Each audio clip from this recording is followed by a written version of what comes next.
In a low-level dungeon, a group of hunters is being attacked by the golems in the gargoyle zone. The hunters try to tackle the golems' attacks head-on while also making sure they deal enough damage in return. However, because of golem's high attack power, the tanker is not able to completely block its hit head-on, which gives the golem a chance to smack his head. The leader of the raid team notices this and instructs his team members to deflect the golem's attack from the side instead of blocking it head-on. After making sure they have completely blocked all of golem's attacks, the leader orders everyone to start attacking the golem, upon which all the hunters jump at the golem. Some of them go for the golem's arm to remove its one and only attack, while others go for its leg in order to cause the golem to topple over. However, to their surprise, this causes the golem to enter a berserk state. The leader shouts at everyone, instructing them to put on their resistance amulets, since it is finally time for the mage to come into action. The mage continues to charge his attack, but while he was doing that, the mage notices that he does not have enough mana, so he asks our boy, who goes by the name Mana Shuttle, to do his job instead of dozing off, upon which our boy Sano Haruto, a level 29 hunter, provides the mage with a large amount of mana. The mage is so thrilled with the surplus amount of mana that he believes he would be able to take down the king golem. The mage, after completely charging its attack, sends it towards the golem, which shatters every rock in the golem's body to dust. After they defeat the golem, the team leader asks our boy, who is casually resting, to help out with the dismantling since his contribution in the fight was very low today.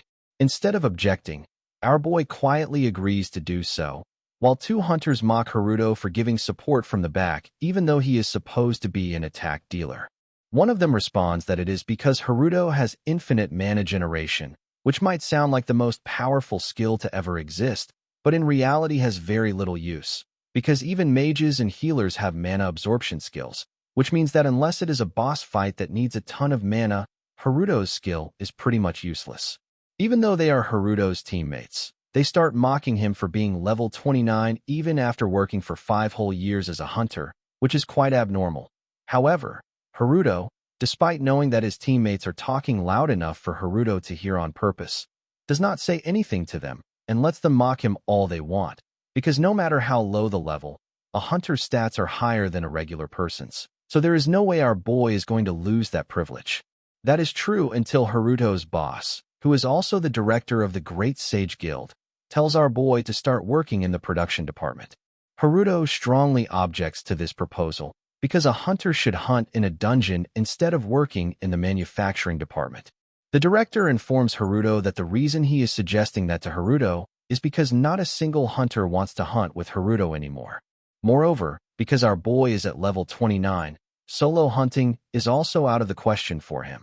And since our boy does not have any useful skills other than the infinite mana, the director believes it would be better for Haruto to work in the production department.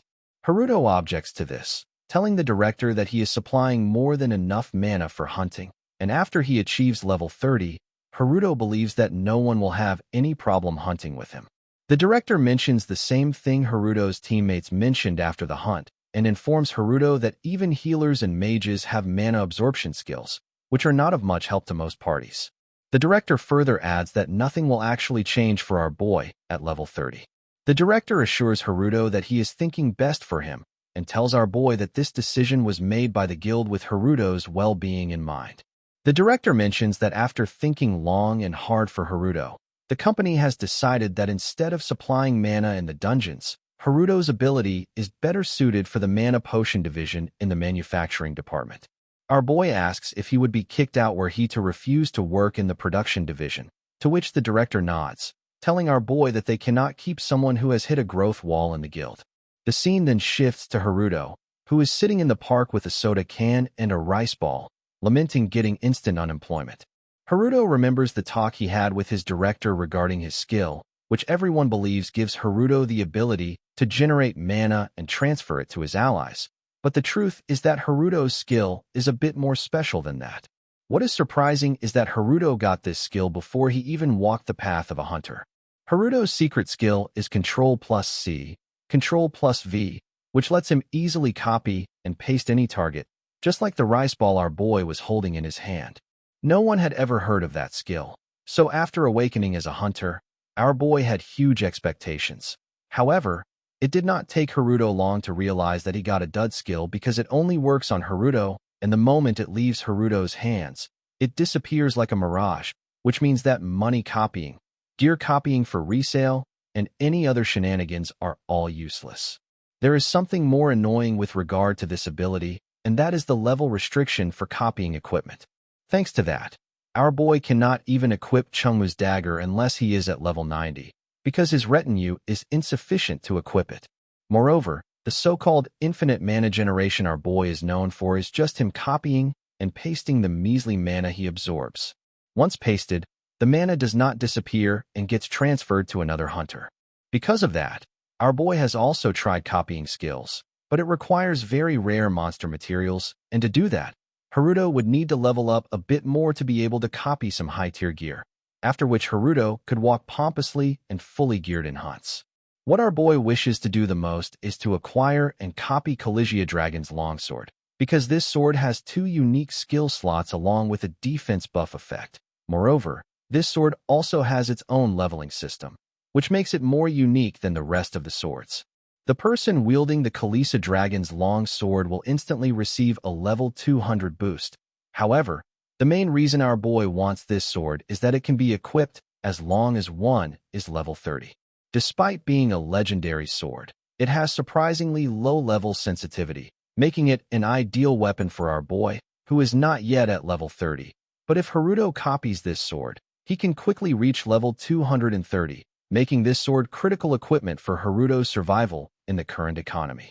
This sword will be displayed in Japan in a week, the reason being its durability, which is down to 10, which in English means it will only survive 1 or 2 more hunts.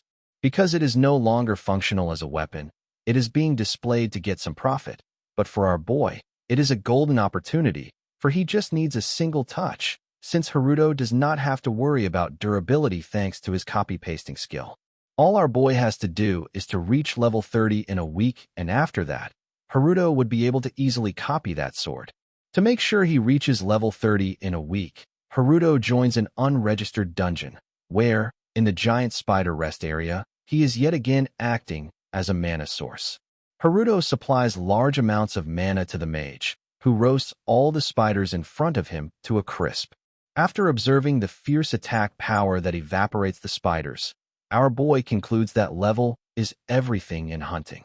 After the fight, Haruto checks to see if he has reached level 30, and while doing so, he is approached by his guild junior, Ikanaga Aoi, who asks Haruto if leveling up like this will really work for him. Haruto panics, telling Aoi that he is preparing something before the boss fight, to which Aoi responds that Haruto does not need to do anything else except pay for the bus ride later, and that while he is at it, Haruto should also buy everyone a drink after this hunt. Our boy assures Aoi that it would not be a problem, because our boy does not care about anything else as long as he gets to level up. Our boy remembers how Ikanaga Aoi joined these unofficial hunts to make money early on, and thanks to this connection, he was able to hitch a ride on a high-level dungeon bus even for an unregistered, dangerous hunt. Aoi, who is looking forward to the drinks after this hunt, asks everyone to move to the boss room after finishing the dismantling because they have a treat waiting for them after that. After reaching the giant spider's room, Aoi quietly tells everyone to stop and not make any loud noise, for they are in the rest area of Alexa, a level 80 spider and the boss of the giant spider's lair. Haruto gets awfully intimidated by Alexa and believes that even getting touched by that thing might end his life. Aoi notices that Haruto is freaked out after seeing Alexa and tells him to relax, as Haruto is not the one who is going to fight the spider. Aoi tells our boy that hunting a giant spider is usually easy. However, one should be careful of a few things. The first one is Alexa's webs, which is able to immobilize even a level 200 monster. Next, Aoi tells our boy to keep an eye on the eggs of the giant spider, for if they break, the giant spider immediately goes berserk, and when that happens, the giant spider is scarier than any monster. The mage in the party shouts at Aoi for giving a full tutorial on Mana Shuttle, telling Aoi that they are not here for some tour. Rather, they are here to hunt the giant spider. The mage reminds Aoi that they do not have enough time, and splitting the bus fee barely leaves anything for them. So instead of behaving as if they are at a picnic, They should kill the giant spider and be done with it. The mage takes out his frustration on a rock, which flies towards one of the strands of Alexa's web, which causes her to wake up. The tanker of the party curses the stupid mage for waking Alexa up, because they were not supposed to do that. Alexa immediately attacks the hunter with its sharp legs. However, Tanker blocks the attack, telling everyone to get away from this place, for they are going to die. While he is tanking the attacks, the tanker tells everyone to watch out for the web and eggs as they deal with the giant spider. The attackers quickly charge at Alexa, attacking it from every side, while also making sure it does not get any chance to counterattack. Our boy, who is hiding behind the pillar, is amazed to see the high-level hunters attack the giant spider as they are smashing mosquitoes, wishing for everything to go well, because if that happens, Haruto might even hit level 35 just from the giant spider alone. However, Alexa, on the other hand, is annoyed at these pesky hunters, so it turns around to shoot its web. The tanker notices it immediately and orders everyone to get behind the pillars, but the mage refuses to do so and decides to burn these webs with his fire magic just like he did earlier. The mage shoots a huge fireball towards the spider in the hope it gets burnt, but its fireball gets blocked. Instead of learning from the humiliation and falling back, the mage just hurls more fire bombs at the web. Our boy tries to stop it because he notices that something is wrong. However, it is too late, for the impact from the fireballs is more than enough to break Alexa's eggs. Alexa goes berserk after seeing its eggs spit out some fine yolk and starts shooting its spiderwebs at everyone, and this time, the spiderweb first hits the tanker, who, up until now, managed to save everyone against Alexa's ferocious attacks. The spiderweb immobilizes the tanker immediately. Aoi, who was with Haruto this whole time, tells him to get behind the pillars immediately because when Alexa goes berserk, it covers everything in webs. Alexa keeps shooting more and more webs now that the tanker is not here, which immobilizes most of the hunters, including the stupid mage, who wanted to show off with his fireballs. After immobilizing the mage, Alexa immediately pierces him with one of its legs because the mage was also annoying Alexa the most. Alexa then marches towards our boy, who is also immobilized thanks to these strong webs, laughing at his own fate, for after trying to play it safe with low-level dungeons, Haruto is about to die for a single level up. Alexa strikes at our boy in his leg, just like it did with other people. However, unlike other people, our boy is able to live off it, thanks to his copy and paste skill. Although other things might disappear when Haruto copy and pastes them, Haruto is built different, for he does not disappear, which is why, in a dungeon, Haruto makes a copy of himself as a precaution. This makes things for Haruto just like a game. That is, if he dies automatically, our boy gets pasted back and his corpse disappears. However, no matter how many times Haruto has seen it, he cannot get used to it. Alexa, on the other hand, notices that Haruto is somehow alive, so it pierces our boy again with its leg.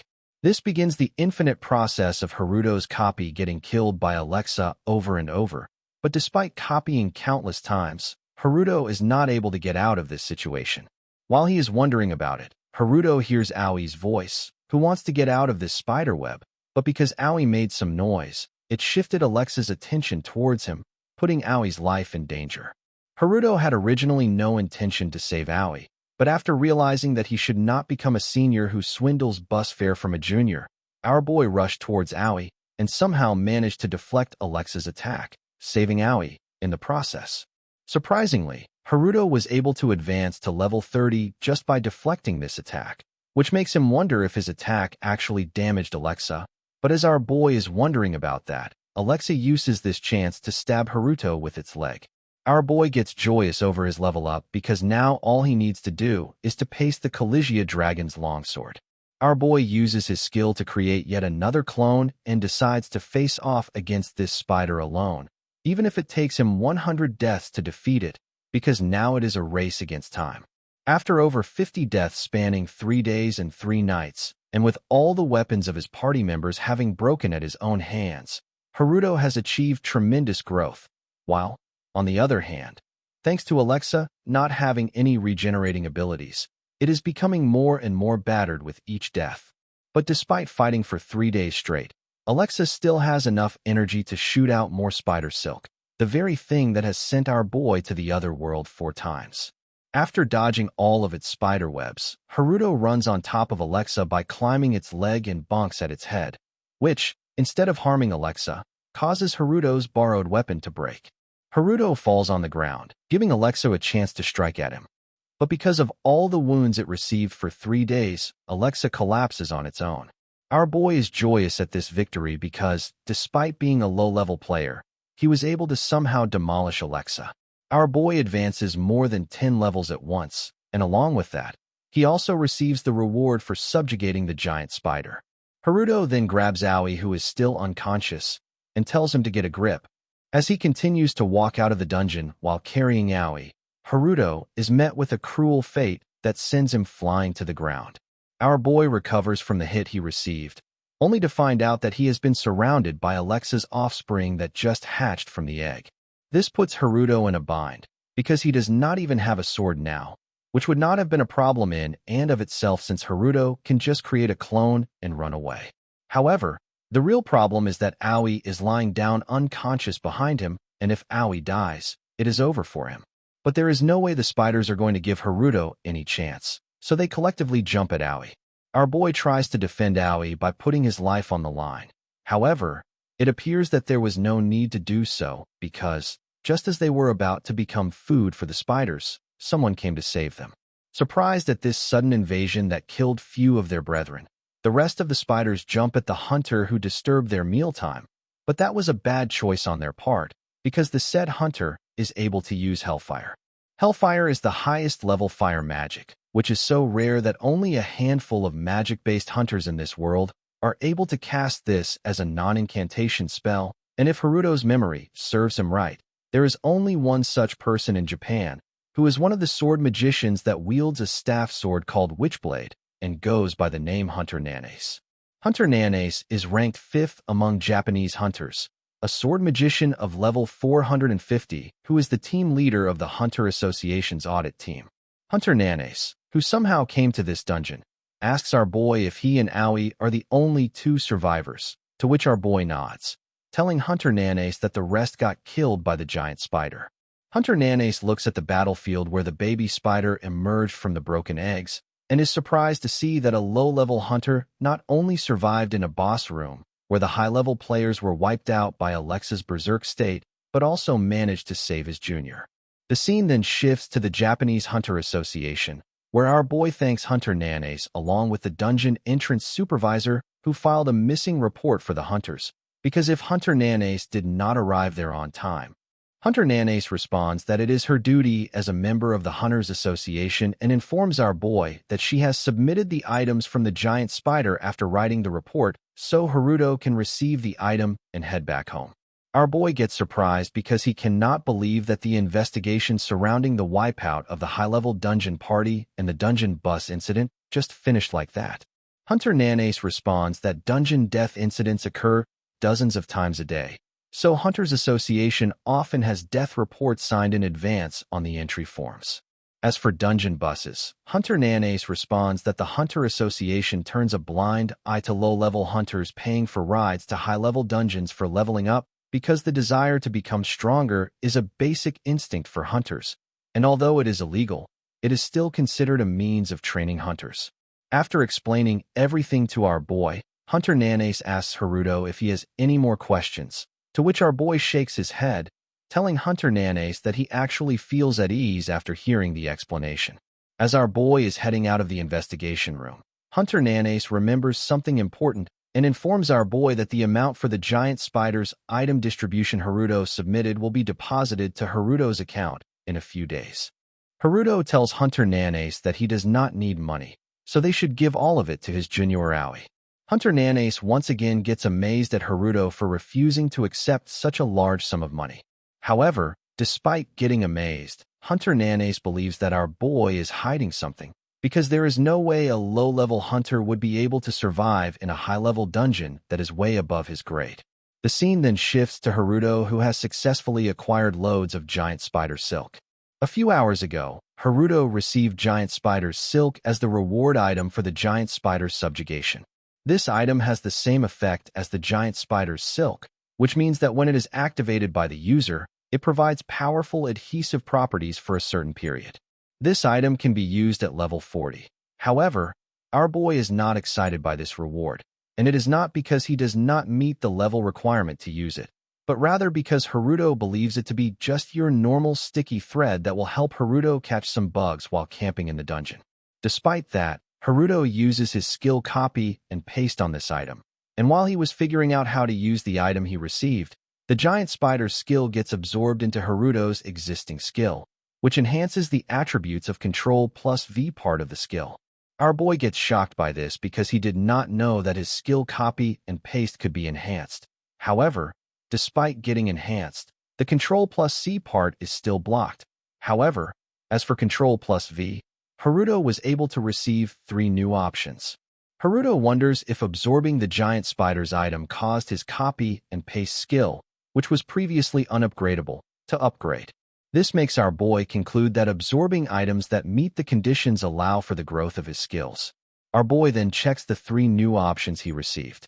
The first one allows Haruto to paste the copied object for as long as he wants, while the second option allows Haruto to stitch whatever object he wants for a certain period of time, and as for the third option, it gives Haruto the ability to unlock the giant spider's thread.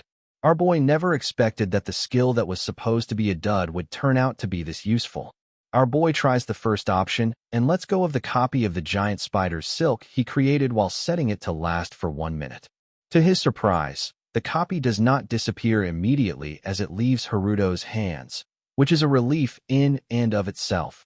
However, just like Haruto said it, after 1 complete minute, the copy of the giant spider silk disappears. Seeing his experiment succeed, Haruto starts making a bunch of copies and maintains them from different times, which ranges from half an hour to hundreds of years.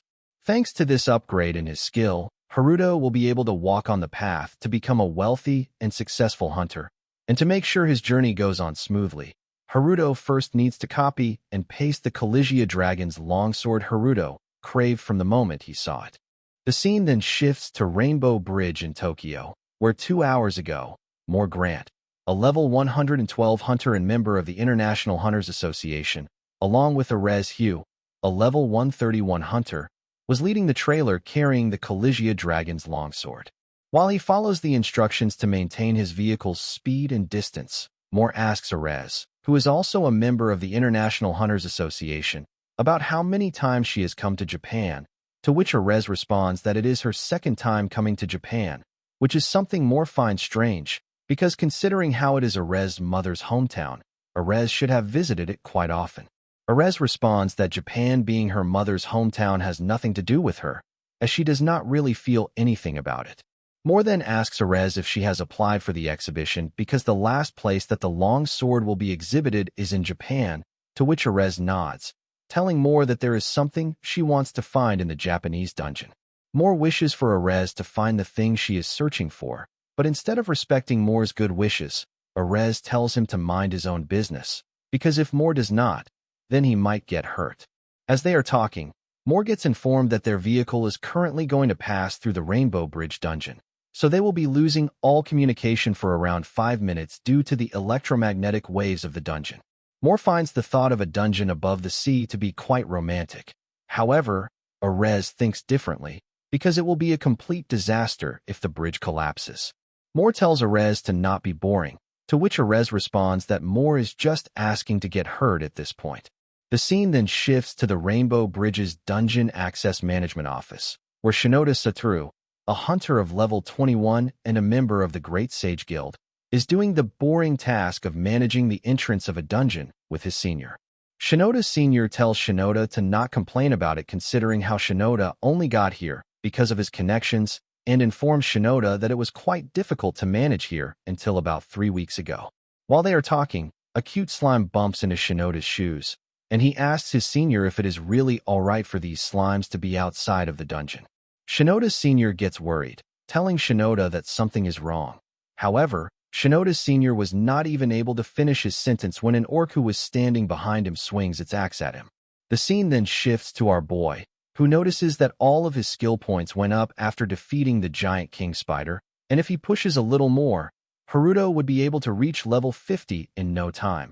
because hunters that make it past the level 50 usually have a rather easier time getting into hunting parties than the hunters below level 50, and unlike the monsters in low-level dungeons, the monsters in the intermediate-level dungeons usually are above level 50. Because of which, in level dungeons, one can get more experience points and rewards, and oftentimes, rare items also pop up in this dungeon, which is why it is usually considered easier to level up once a hunter hits the level 50 mark.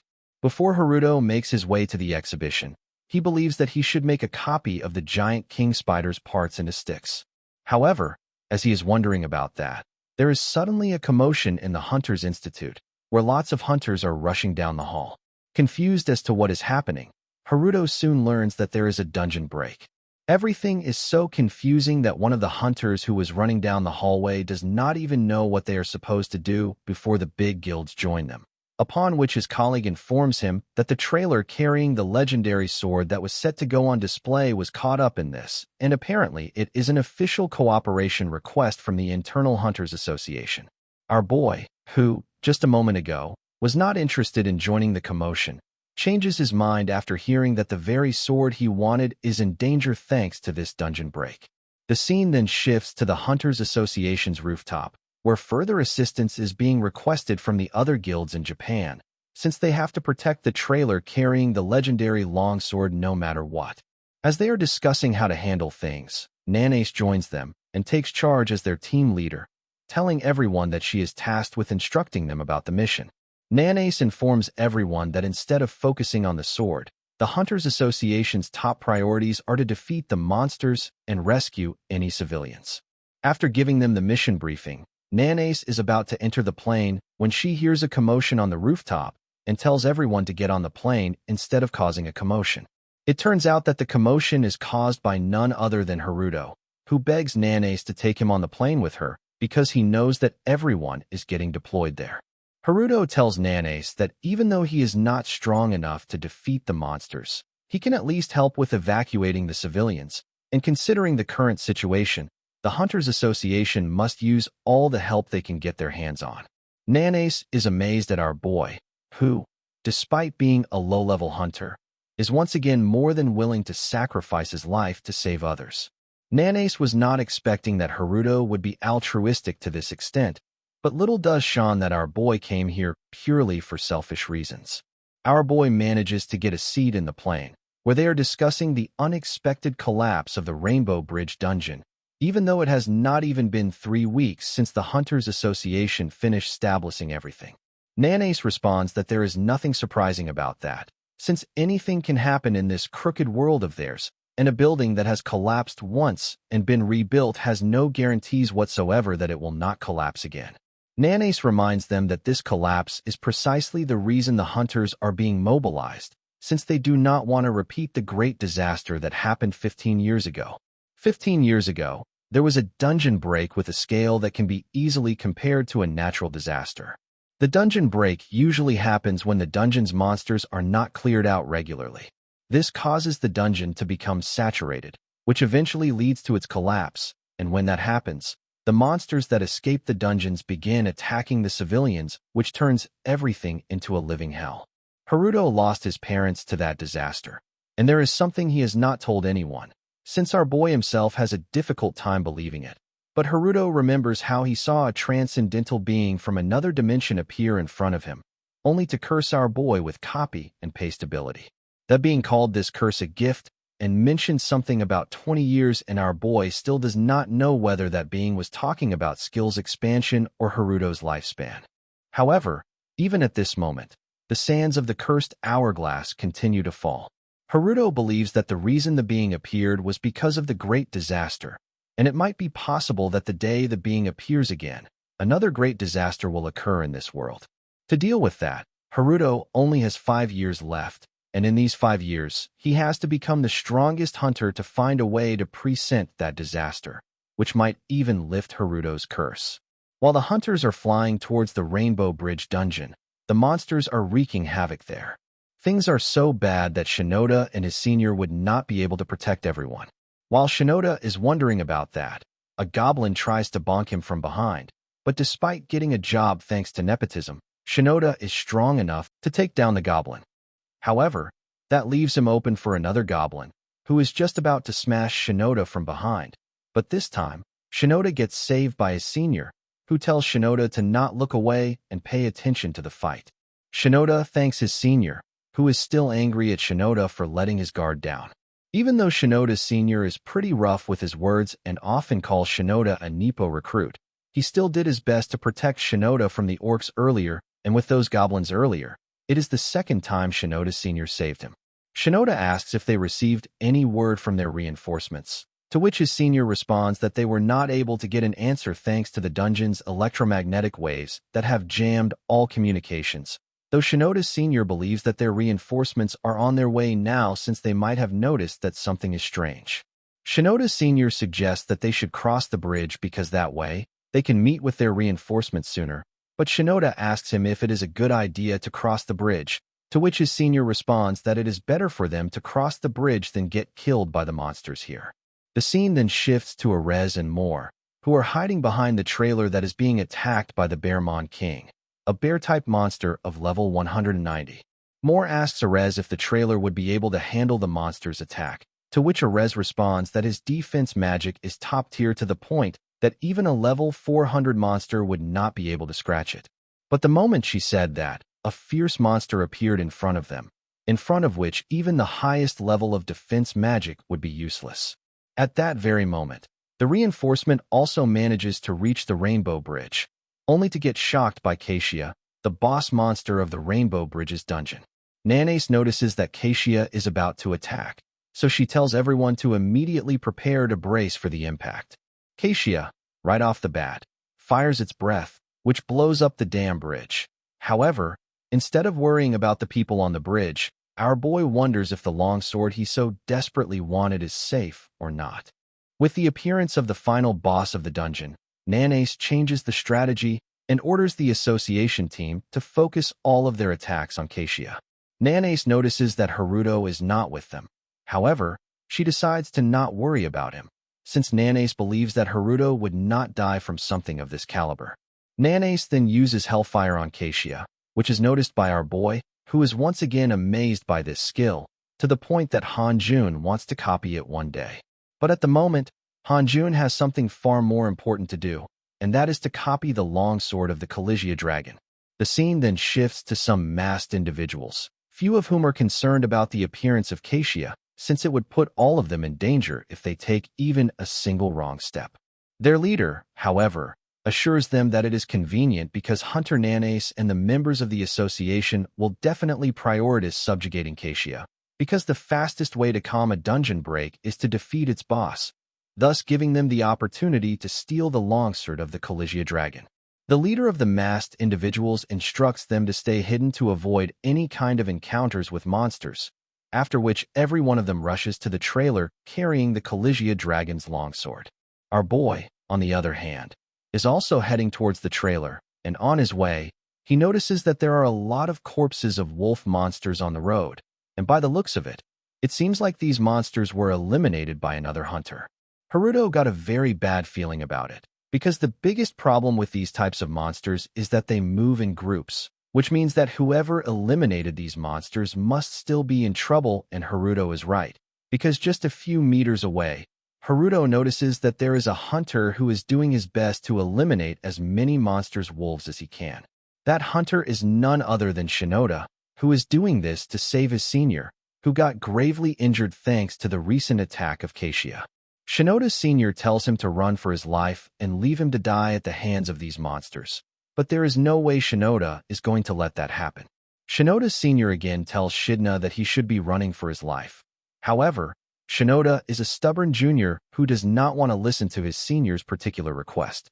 Our boy, who is watching this scene unfold, notices that these hunters are from the dungeon access office, one of whom is gravely injured and needs medical attention. Haruto wants to help them, but he suddenly remembers his goal and concludes that they will manage to somehow save themselves.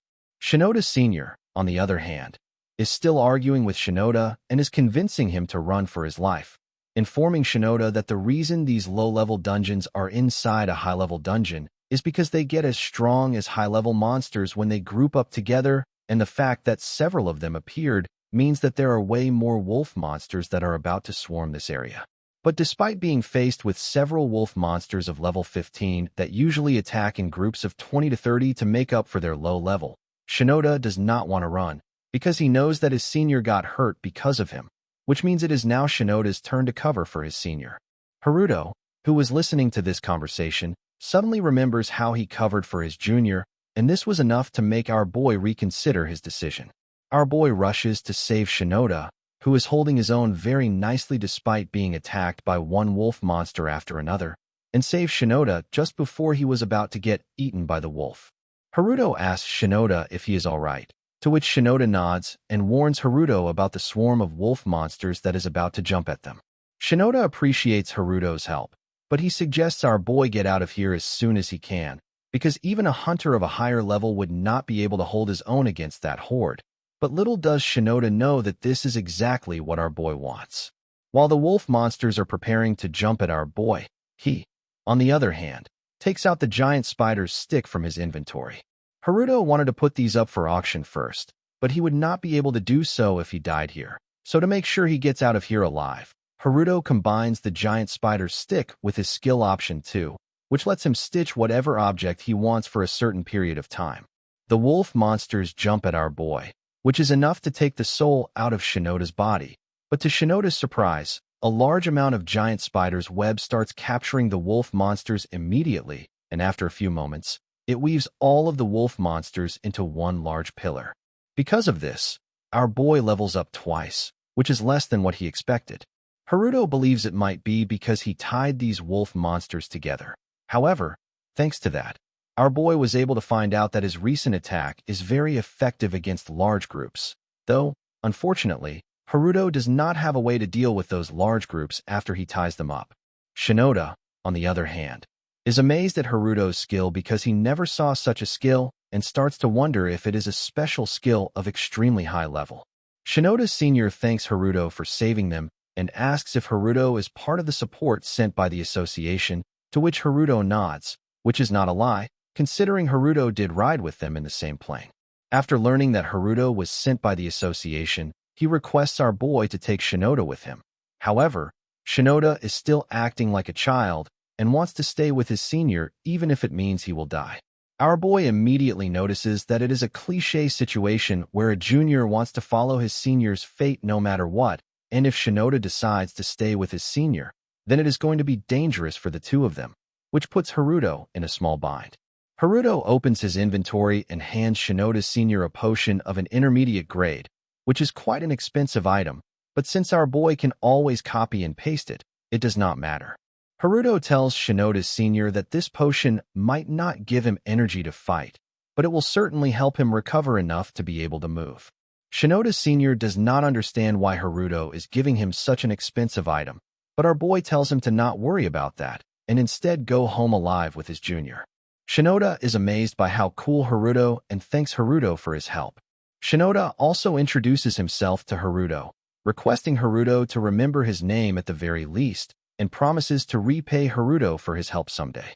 Haruto, who was about to go on his way, stops and asks Shinoda if he can repay that favor right now, because Haruto is looking for the International Hunters Association's trailer, and since he is directionally challenged, he is having trouble finding the trailer.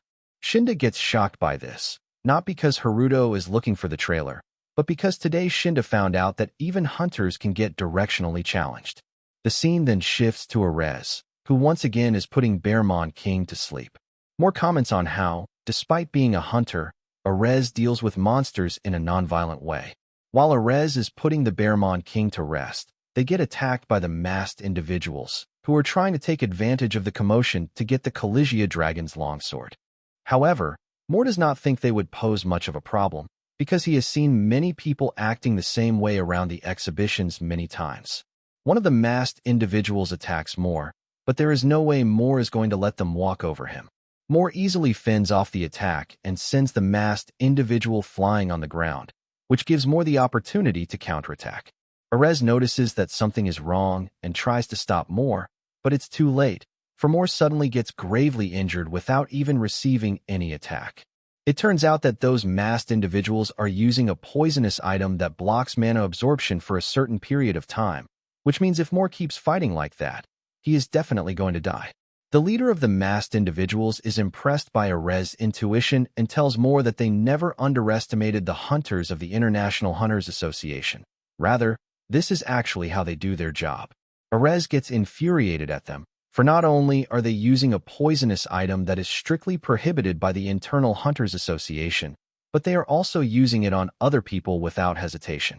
To make sure they get the taste of their own medicine, she promises to make them suffer so much that they can't take it. The leader of the masked individuals scoffs at Erez, for a mere mage cannot do anything without their mana, and sends a fireball towards Erez. However, they forgot about the Bearmon King Erez was dealing with a moment ago. Erez undoes the skill she was using to make the Bearmon King sleep, which causes the Bearmon King to go on a rampage. The Bearmon King starts to eliminate the masked individuals one by one. The leader of the masked individuals realizes that the reason this Bearmon is on a rampage is because the hunters put the Bearmon King to sleep instead of killing it. As his subordinates get eliminated one by one, the leader makes a run for his life, leaving Erez and Moore helpless in front of the Bearmon King. Moore asks Erez if she can put Bearmon King to sleep again, to which Erez shakes her head, telling Moore that they will die if they try to absorb mana right now. Moore mentions that he always knew Erez would die because of his whole non-violent shtick, upon which Erez smiles, telling Moore that he is wrong about one thing and starts running towards the Bearmon King. Moore wants to stop Erez, but Erez is already trying to use her skills. However, because of that poisonous item, Erez receives a backlash, which leaves her open to Bearmon King's fierce slash. But right at that moment, Erez notices something. To her surprise, Erez sees the Bearmon King getting wrapped in a spider web that renders it immobile in a matter of a few seconds. This was done by none other than our boy, who is being accompanied by Shinda and his senpai, who goes by the name Sakuba. Haruto himself did not know that he was capable of doing something like this, while Shinda, on the other hand, is once again surprised by Haruto, to the point where he begins to refer to him as his senior, which our boy finds strange given that he and Shinda are the same age. Shinda explains that because Haruto saved both Shinda and Sakuba, that makes Haruto Shinda's senior. Haruto then shifts his attention to the two hunters, whom he believes to be the members of the International Hunters Association, and asks them if they are all right. Instead of thanking our boy for saving them, Moore stands up, asking our boy whether he is also aiming for the sword, to which our boy shakes his head, telling Moore that they have been sent here to protect the sword alongside them. However, considering how they were about to get robbed a moment ago, there is no way Moore is going to believe them. Haruto notices some bodies on the ground and deduces that they were also aiming for the Collegia Dragon's longsword. However, they were defeated by the Bearmon King, but that does not mean Haruto is safe from Moore, who looks as if he is about to swing his weapon any second. However, before Moore is able to do such a thing, Shinda scolds Moore for trying to repay Haruto's kindness with evil, even though Haruto tried his best to help them. Shinda criticizes them for treating our boy like a robber and shows them his own identity card, telling Moore that he is a member of the Japan Hunters Association, while he and Sakabe are the hunters in charge of managing this dungeon. Our boy is glad at Shinda for pulling that move and decides to give it one last push by offering Moore and Erez some intermediate-grade potions, not because they have serious injuries, but rather for the sake of copying the Collegia Dragon's longsword, since this much investment is necessary for that sword. Moore and Erez grab the potion, while Erez gazes closely at the Bearmon King, who is growling under the giant spider's web. In the meantime, the supporting guilds also arrive at the location, which puts both Shinda at ease. However, Sakub does not feel the same, because sometimes hunters are bad in the head, just like the guys from the Great Sage Guild. The scene then shifts to Nanace and the rest of the hunters, who were able to deal enough damage to Keishia to push it into Phase 3, in which Keishia starts firing shockwaves over a large area. Nanace notices that the supporting guilds have arrived, which means all they need to do now is to buy time until all the civilians get evacuated. However, it seems like they would not be able to do so thanks to Shirasaki Masato, a Dark Mage's hunter of level 503 who is also the guild master of Future Guild, because he is about to attack Keishia. Nanace tells Shirasaki to stop his spell, because if his magic attack does not take Keishia down, then it will be a disaster for everyone present on the Rainbow Bridge. But Shirasaki does not care about little things like that, because if he starts doing that, then Shirasaki would not be able to achieve anything. Shirasaki mentions that he was pretty furious about how Nanace and the Association were part of the subjugation force. But things are different this time, because Shirasaki is also part of the subjugation this time, and he plans to defeat Keishia himself so that he can hog all the item drops. Shirasaki uses Dark Lightning on Keishia, which, instead of defeating it, causes Keishia to go on a rampage, which destroys the Rainbow Bridge in half. The scene then shifts to our boy, who was able to save both the trailer and the hunters from the recent shockwave once again thanks to the giant spiderweb. Haruto is not even able to collect himself properly when he notices Keishia's mouth right in front of him and wonders why it is here. While our boy is wondering about that, Shirasaki appears in front of him. Shirasaki is surprised to find out there are survivors in the area and praises Haruto for doing a good job despite being a low-level hunter. Haruto recognizes Shirasaki from the emblem hanging around Shirasaki's neck, which belongs to the Future Guild, which ranks third in the whole country. Haruto concludes that Shirasaki must be part of the supporting guilds, which confuses our boy, because the goals of the supporting guilds were to rescue the citizens and subjugate monsters that go after them. Shirasaki tells Haruto to look at the other side of the bridge because the surviving civilians had already evacuated. Shirasaki notices that he has been hearing some sort of unpleasant cry and wonders if it is coming from the Bearmon King tied by the giant spider's web. Shirasaki is rather amazed by the way the giant spider's web is used, as he did not know it could be used like this. Shirasaki then tears through the spider's web easily with his skill and instantly eliminates the Bearmon King. This surprises our boy because the giant spider's web was not only restraining a level 200 monster, but it was also suspending a 25-ton trailer, and Shirasaki simply went on and snapped a monster away, along with the giant spider thread. Haruto concludes that the reason Keishia is in its current situation could be the work of Shirasaki. As he is wondering about that, Haruto notices that he has leveled up multiple times again. However, our boy would not be receiving the reward for subjugating Bearmon King, thanks to Shirasaki's intervention. This sound of leveling up is also heard by Shirasaki, who is floating close to our boy. Shirasaki concludes that the Bearmon King must have been caught by Haruto, so he immediately apologizes for stealing Haruto's prey. Shirasaki is quite amazed by Haruto, because considering how the giant spider's web was used, he did not expect the user to be a low-level hunter. Shirasaki once again apologizes for delivering the final blow, and since stealing is not his hobby, Shirasaki hands over the Bearmon King's claw to Haruto.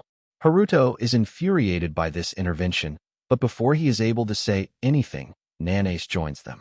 Nanace is glad to see our boy alive, while Shirasaki, on the other hand, concludes that Haruto is also from the association, which is something he does not like. Nanace notices that our boy is not in a good mood, so she asks if something happened before she came here, to which our boy shakes his head, refusing to tell Nanace that his kill was stolen by Shirasaki. Assuming that everything is good, Nance instructs our boy to join the mover where the support teams are directing the evacuation of the citizens, because when Keishia wakes up, it will launch a variety of wide-range attacks. Haruto suggests killing Keishia while it is sleeping, upon which Nanace informs him that it is not possible because Keishia is built different. The boss monsters are classified according to their ability scores, and when their life force falls below 30%, they use their special moves. These special moves are of two types, the first one being Berserk while the second one is a wide area attack. Both of these special moves cause the boss monster to attack in all directions. Most of the low and mid-level bosses usually go Berserk, and in these cases, one needs only to be careful of the boss, since there is no need to separate it into phases. However, bosses of the Keishia class have very high HP, which allows them to use both Berserk and wide area attacks. To deal with that, the subjugation of these bosses is typically split into phases. Phase 3 of these bosses starts when a boss senses a threat to its life. It is said that they will launch attacks so violent that they will destroy anything and everything around them. The very reason it is impossible to kill Keishia is because it is in Phase 3 right now, in which it basically protects itself with a barrier while absorbing mana from the surrounding area, because of which attacks of any kind are ineffective during the entire duration. However, Keishia wakes up earlier than Nanace expected, which shocks her. However, Shirasaki thinks it woke up at the right time because it gives him a chance to turn Keishia into a reward item before it starts sending shockwaves on a large scale. Nanace tells Haruto to take care of himself, since she believes our boy is strong enough to survive against this. However, Shirasaki believes the opposite and tells Haruto to not resent us when he dies, because a low-level hunter dying in a dungeon is like someone dying from a traffic accident. Both Nanace and Shirasaki rush at Keishia, while our boy grabs the Bearmon King's claw he got from Shirasaki and starts running in an opposite direction. Haruto vows to take revenge on the guild master of the future guild by subjugating Keishia before him.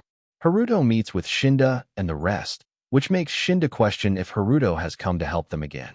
Haruto does not respond to that, and tells Mor and Erez that he wants a favor from them since they are in a pretty bad situation at the moment.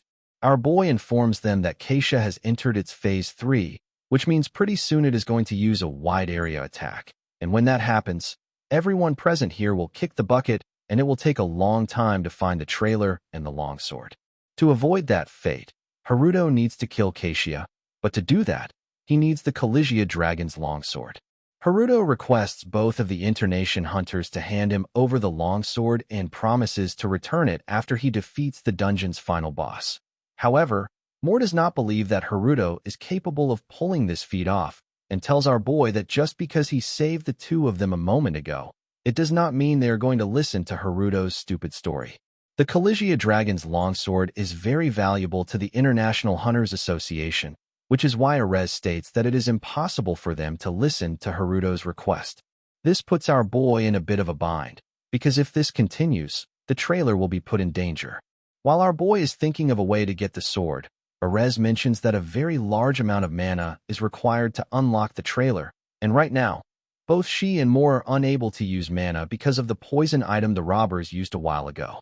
Mor gets shocked after hearing that, because this means that if Erez somehow restores her mana, which is nigh impossible, she is more than willing to hand over the longsword to Haruto.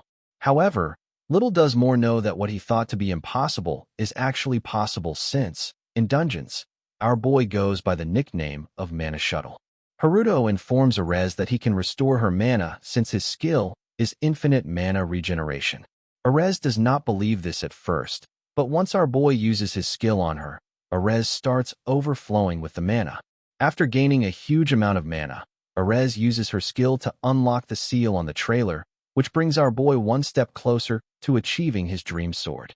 Our boy leaps down on the trailer below him, while Mor, on the other hand, asks Erez about the reason she did that, because even though Erez feels bad for him, it does not give her the authority to do as she pleases, because no one knows what will happen if that sword goes into the wrong hands.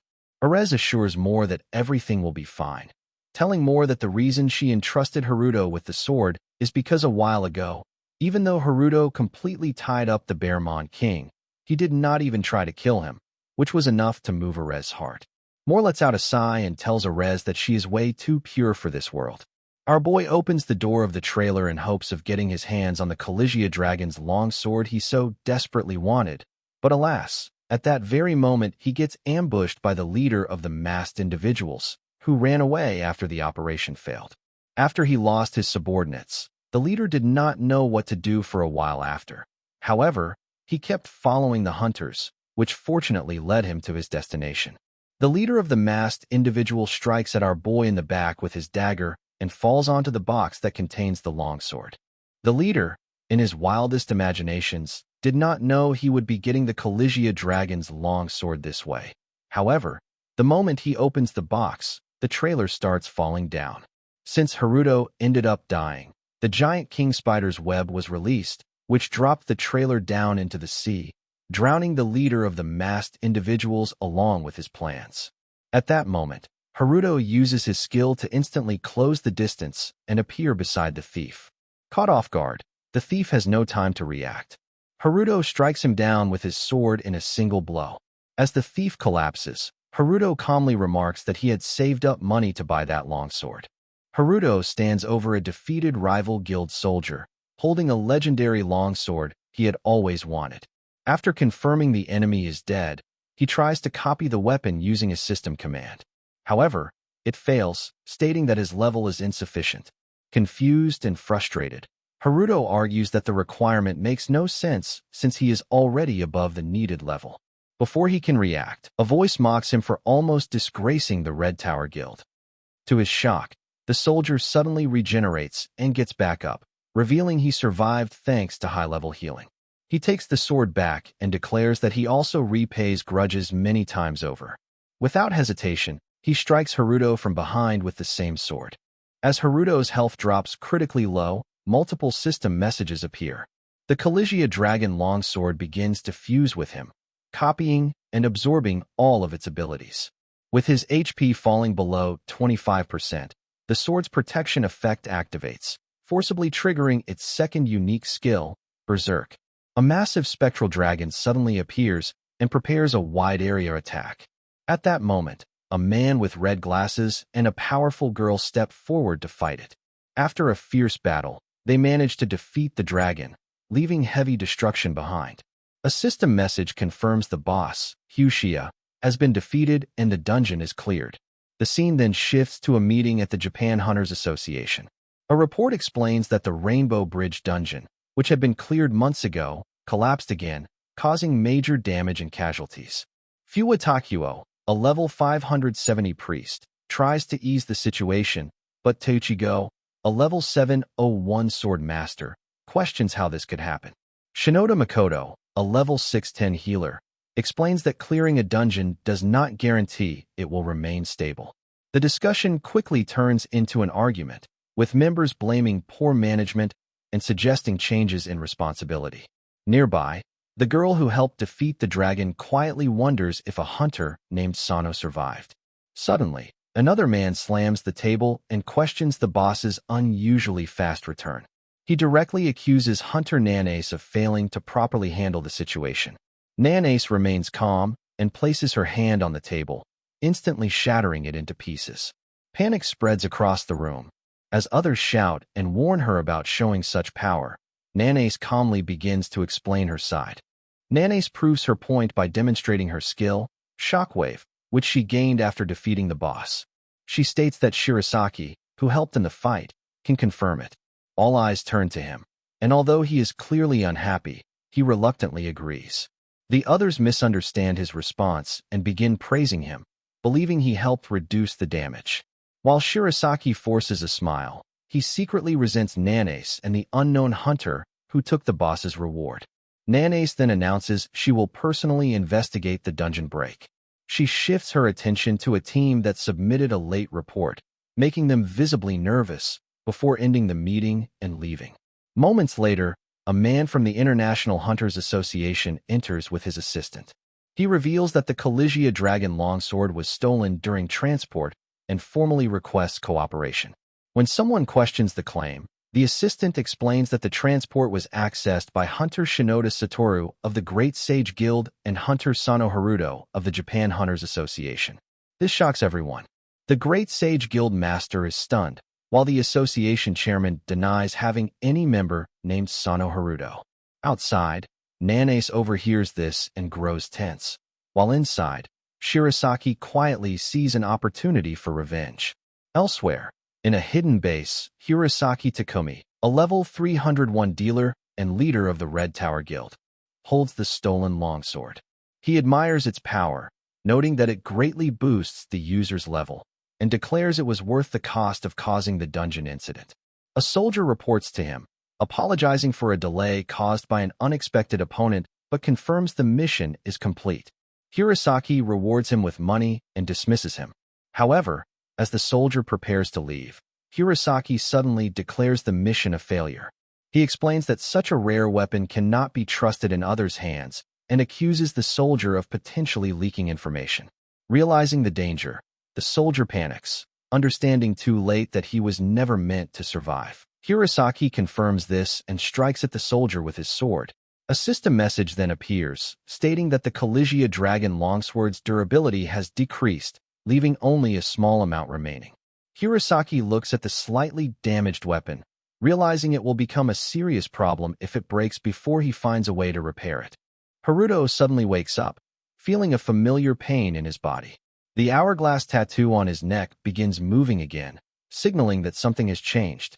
His partner rushes to him in relief, explaining that Haruto had been unconscious for a long time after a massive flash near the ocean.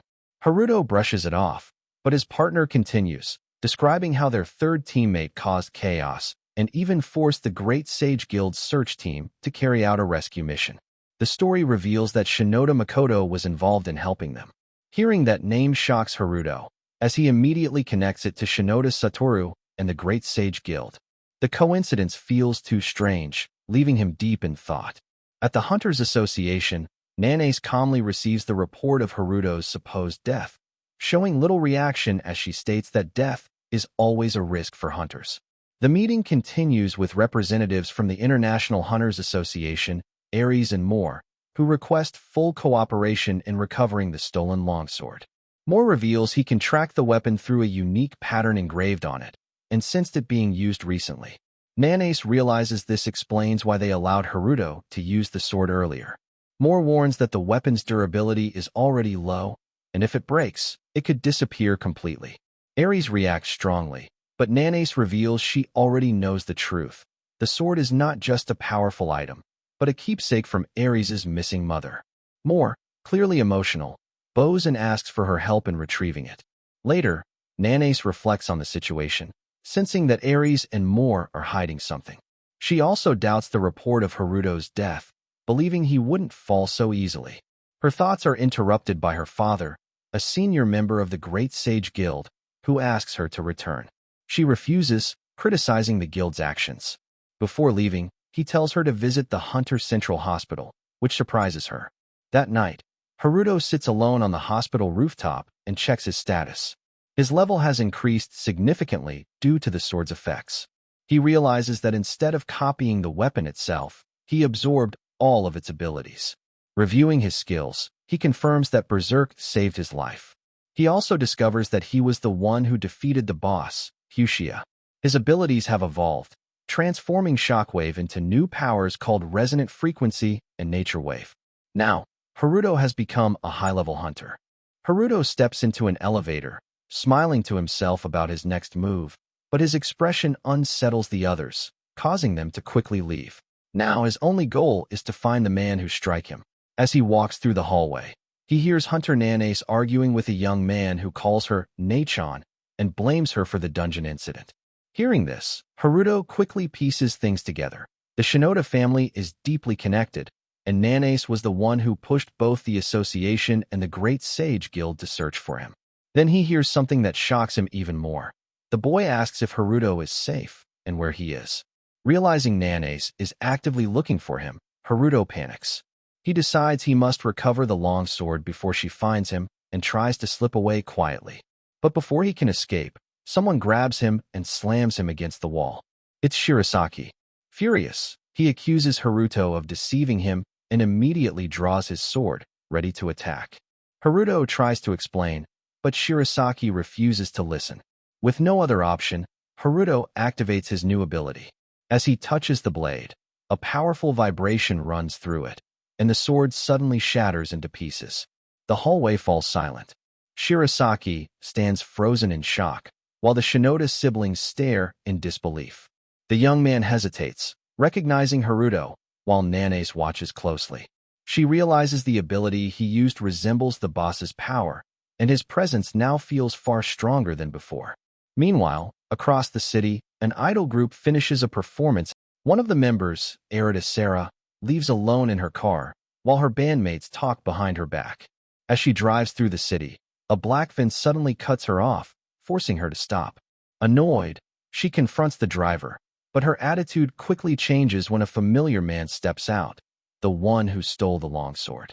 Calm and threatening, he places a long black case on her car and asks about her recent work.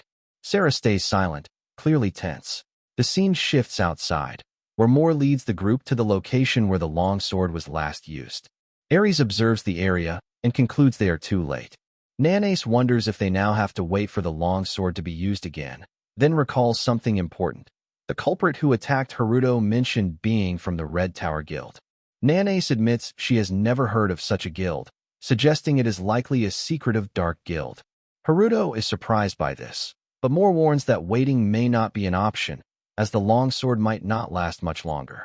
Nanace then mentions she knows someone highly informed about such matters. The story shifts to a flashback 15 years earlier during the Great Disaster. Sarah gains a mysterious ability, not by awakening as a hunter, but by receiving a unique skill, Control Z, which can restore a target, object, or person to its previous state. She begins restoring broken, expensive items and selling them, earning money. Though not a healing skill, she also uses it to treat injuries. However, her earnings are not enough.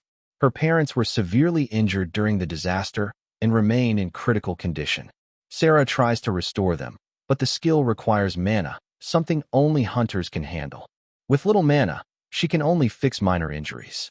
Desperate, she risks her life by entering dungeons as a porter and occasional healer. For a non-hunter, this is extremely dangerous. Worse, she endures constant contempt from others. During this time, she meets Takumi. The scene shifts to Takumi's room. He questions how Sarah spends her money, but she stays silent. Kurosaki recalls their first meeting, noting that even after witnessing death, Sarah showed no fear, only calculation, as if she was considering stealing their equipment. Takumi realizes she is just like him. Frustrated, Sarah asks why she must enter a dungeon again if Kurosaki can simply provide mana as before.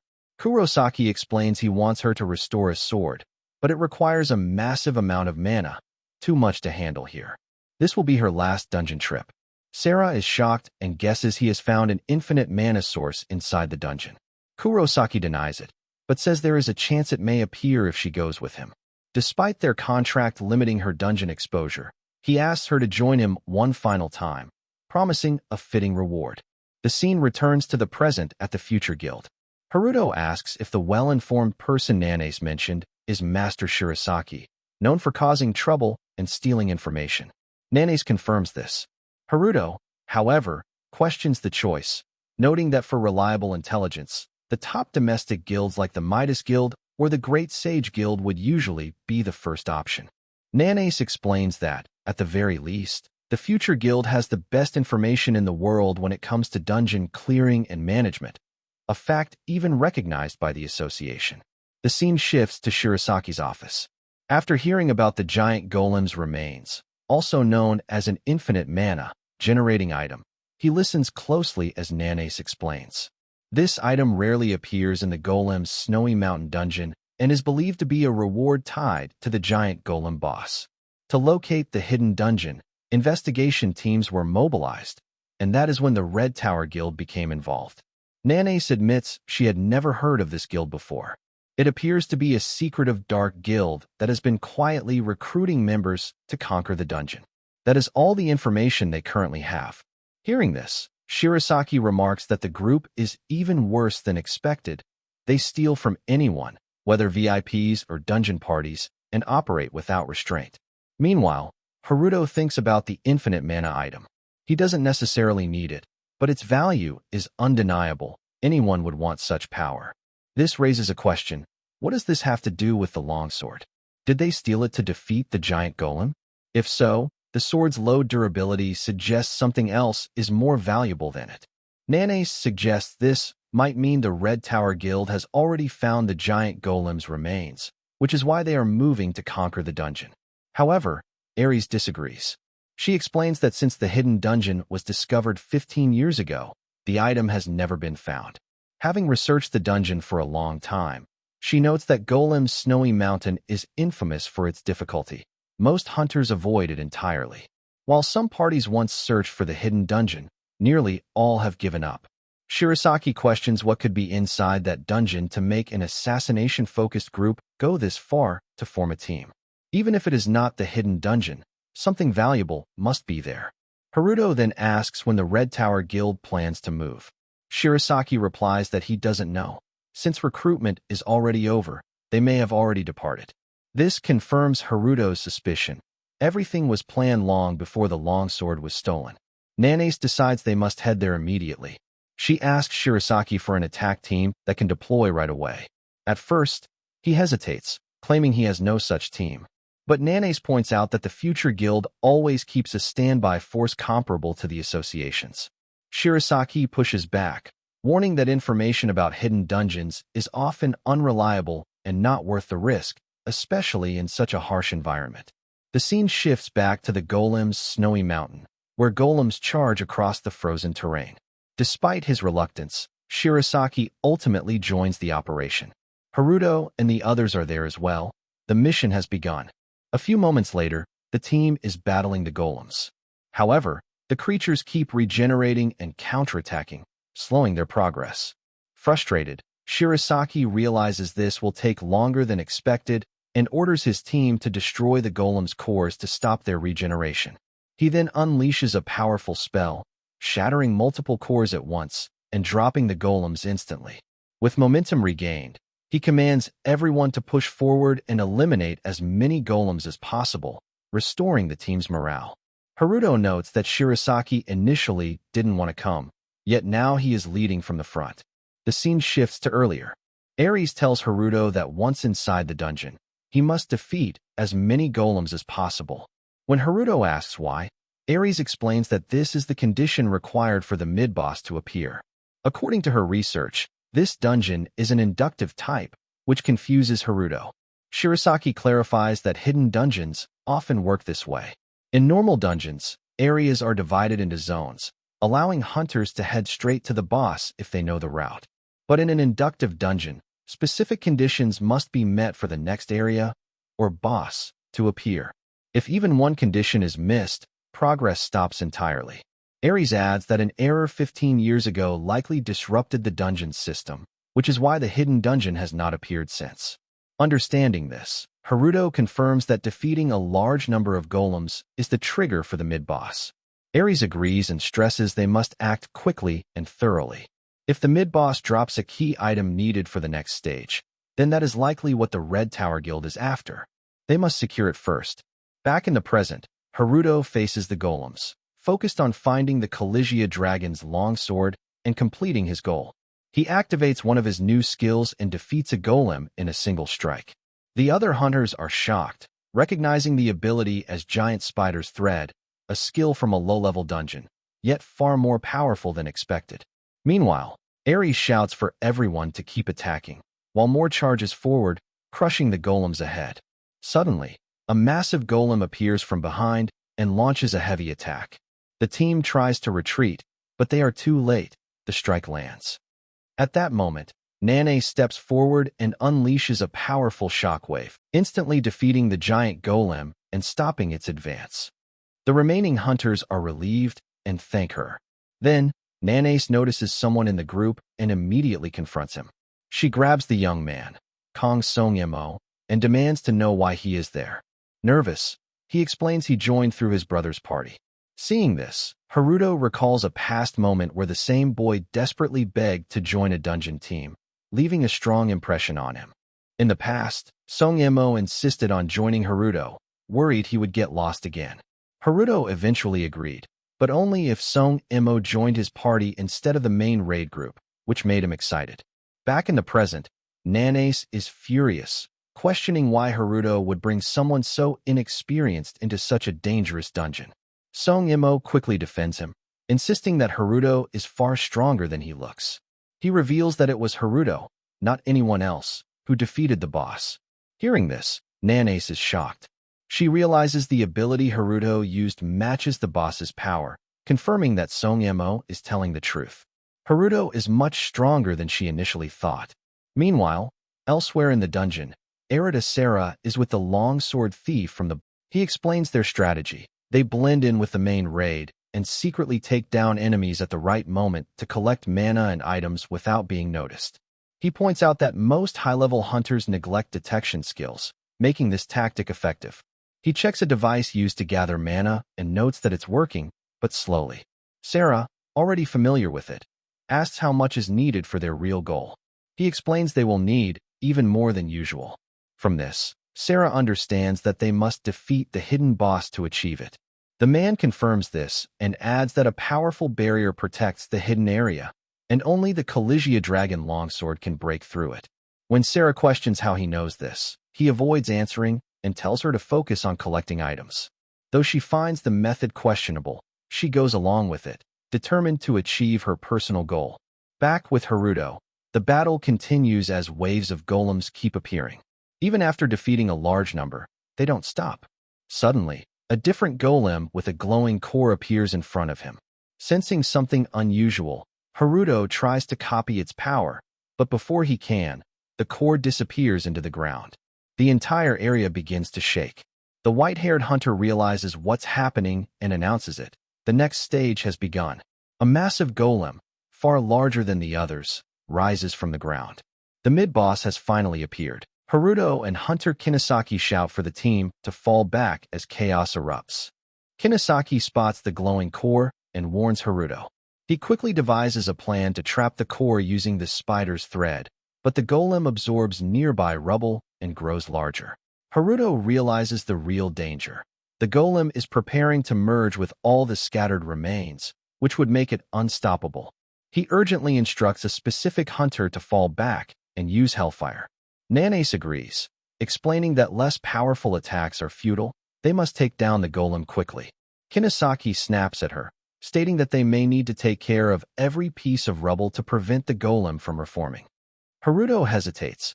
Then Haruto remembers a past reward, the Bearmon King's Claw, which has two skills, one to immobilize a target and another to burrow inside to inflict damage. A plan forms in his mind. As the golem prepares to strike Nanace, her mana begins to run out. At that critical moment, Haruto uses spider thread to bind the golem and stop its movement. Everyone is shocked. Even Shirasaki can't believe that a skill like Great Spider's Thread can restrain something so powerful. Haruto quickly tells Shirasaki to attack, but he hesitates. Haruto insists he can keep the golem immobilized and warns that they don't have much time. Reluctantly, Shirasaki follows his lead and unleashes a full power strike. The attack exposes the golem's core once again. Before it can regenerate, Haruto uses another skill to suppress the recovery, successfully stopping it. Seeing his plan work, Haruto feels relieved. Shirasaki, however, is stunned that such results came from what he considered a low-level reward skill. Nanace is equally surprised. While Haruto has grown stronger, this level of performance exceeds expectations. She recalls how, even during past battles, Haruto always stepped in at crucial moments. Ares comments that this is typical of Haruto's fighting style. The team regains confidence as they realize the golem's regeneration has been completely halted. Elsewhere, Kurosaki observes the outcome and is surprised that the boss golem has been defeated. He immediately orders Sarah to stop gathering mana, stating they need to speed up their plan. He commands his team to take their positions. Confused, Sarah asks if the situation is serious enough for Gil J to act personally. Kurosaki replies that, because of that unexpected factor, securing the core's key will now be more troublesome.